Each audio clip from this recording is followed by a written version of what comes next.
pessoal, bem-vindos à semana 3 do plano de estudo tutorado. Então nós vamos continuar fazendo revisões, né? Agora a gente vai revisar equilíbrio químico. Lembra que a gente viu sobre equilíbrio estático e equilíbrio dinâmico? Lembrando que em reações químicas a gente vai atingir o equilíbrio dinâmico, né?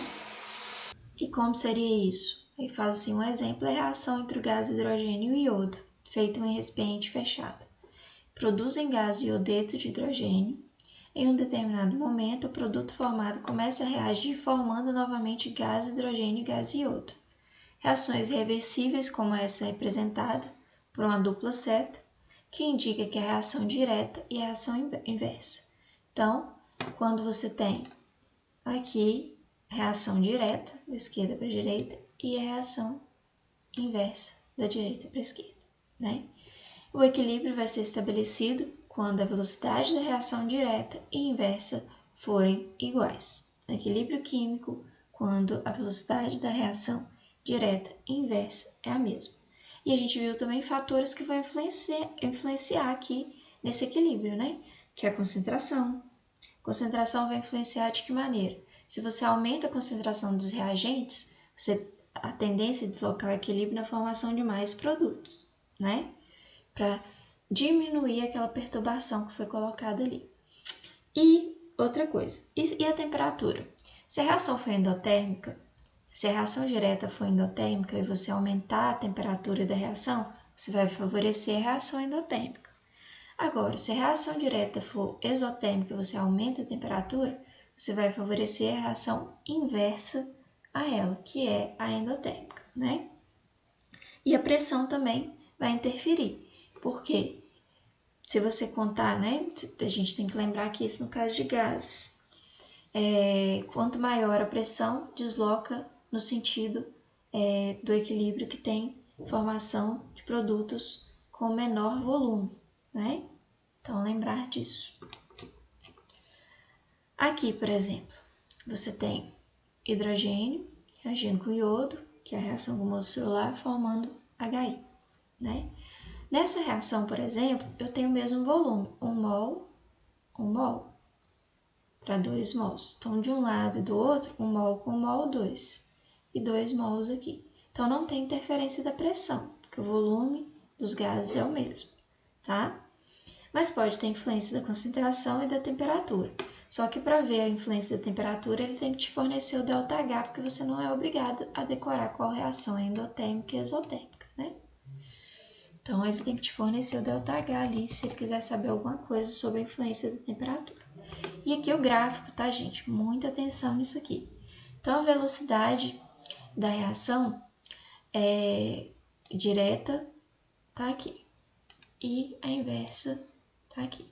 Então, a velocidade de uma diminui com o tempo e da outra aumenta com o tempo, né? Até que essas velocidades sejam as mesmas. E aí eu posso falar em equilíbrio químico, tá? Então, no equilíbrio químico, na mesma proporção que eu tenho formação de HI, eu tenho formação de H2 e I2. Aqui vai falar sobre os gráficos, tá? Concentração com o tempo. Então, aqui está ocorrendo diminuição da concentração dos reagentes e aumento da concentração de produto. Nesse caso dessa reação, eles atingiram aqui a mesma concentração. Isso vai ser sempre assim? Não. O que tem que ser igual é a velocidade da reação direta e inversa no equilíbrio. No equilíbrio químico, pode ser que tenha uma reação que as concentrações após o equilíbrio químico vão ser as mesmas, tá? Igual tá aqui, ó, reagente e produto tem a mesma concentração. Aqui, por exemplo, não tem a mesma concentração. Eu sei que chegou no equilíbrio porque a concentração de cada um passa a ser a mesma.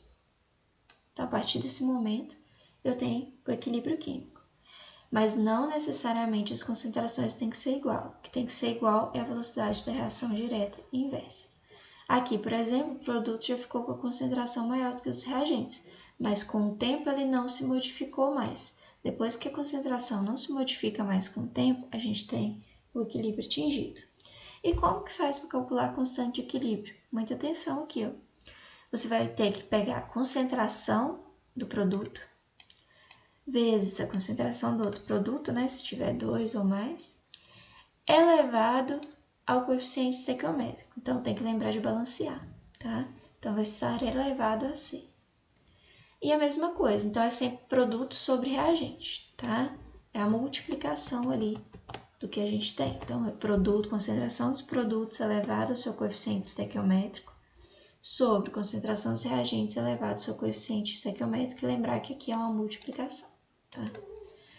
Então, olha só. Quanto maior a concentração dos produtos, maior a minha constante de equilíbrio, tá? É diretamente proporcional, mas ela é inversamente proporcional à concentração dos reagentes, tá? Quanto maior a concentração dos reagentes, menor a constante de equilíbrio, tá? Então, aqui tá falando, ó, fatores que alteram o equilíbrio: concentração, temperatura, pressão, tá? Na questão 2, ele pede para explicar, tá? Então, lembrando, quando eu adiciono ou retiro um produto ou um reagente, a reação vai se deslocar no sentido de formação ali, né? Vamos supor que aqui eu adicione mais I2. Quando eu faço isso, deixa eu tirar aqui essa marcação. Então, adicione mais I2 à reação. Quando eu faço isso, a minha reação se desloca no sentido de formação de HI, que é para diminuir essa perturbação que foi sentida aqui, tá? Então, a concentração altera dessa forma. A temperatura afeta, se aumenta a temperatura, eu vou favorecer a reação endotérmica. E a pressão? Se aumenta a pressão, eu vou deslocar no sentido da reação onde tem menor volume. E se eu diminuo a pressão, eu vou deslocar no sentido da que tem maior volume, tá? É isso que vocês precisam saber. Aqui vai falar sobre constante de equilíbrio, então eu expliquei para vocês, né? Aqui em cima eu coloco multiplicação da concentração dos produtos sobre a multiplicação das concentrações aqui dos reagentes, lembrando que está sempre elevado ao coeficiente estequiométrico. E a constante de equilíbrio é diretamente proporcional à concentração dos produtos e inversamente proporcional à dos reagentes, né? Então, vocês vão ver aqui qual que está correta. Se for o caso de ter a mesma concentração e aqui tudo coincidir, em cima e embaixo, né? Aí você vai ter que a constante de equilíbrio igual a 1, se fosse o caso, né? 2 em cima, 2 aqui em cima e 2 embaixo, 1. Explique detalhadamente fatores que alteram o equilíbrio. Então, você vai explicar detalhadamente como a concentração, a temperatura e a pressão alteram o equilíbrio, né? E a 3, muito simples, tá?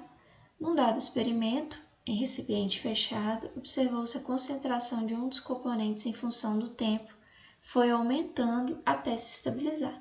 Então, qual desses aqui aumenta com o tempo? Independentemente se for ficar igual, ou ficar maior ou menor. Qual deles? Produtos, reagentes, aí você vai marcar aqui. Bom, pessoal, é só isso, é bem simples. Qualquer dúvida, vocês podem entrar em contato.